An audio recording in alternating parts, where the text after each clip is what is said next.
تین چیزیں ایمان کو تباہ کر دیتی ہے: امیروں کی محفل، عورتوں کی صحبت اور جاہلوں سے بحث۔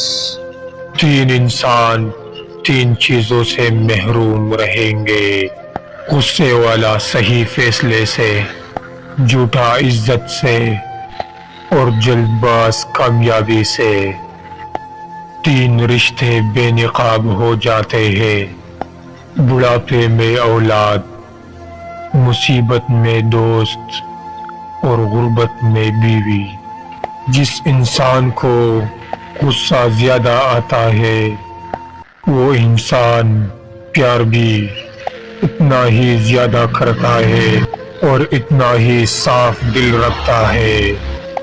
جب انسان کی عقل مکمل ہو جاتی ہے تو اس کی گفتگو مختصر ہو جاتی ہے۔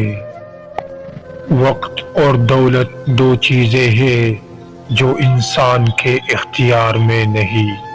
وقت انسان کو مجبور اور دولت مغرور بنا دیتی ہے۔ کائنات کی سب سے مہنگی چیز احساس ہے جو دنیا کے ہر انسان کے پاس نہیں ہوتا۔ ایمان اور حیات دو ایسے پرندے ہیں، اگر ان میں سے ایک اڑ جائے تو دوسرا خود ہی اڑ جاتا ہے۔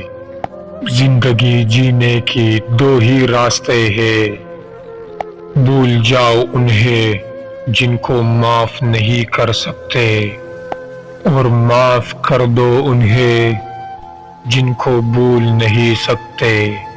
مصیبتیں جو تم پر نازل ہوتی ہے تمہارے گناہوں کا نتیجہ ہوا کرتی ہے۔ ہر انسان کی عزت اور اس سے محبت کرو، کیونکہ ہر انسان میں خدا کی کوئی نہ کوئی صفت موجود رہتی ہے۔ خدا کے نزدیک کسی انسان کی عزت جتنی زیادہ ہوتی جاتی ہے اس کا امتحان بھی اس قدر سخت ہوتا جاتا ہے۔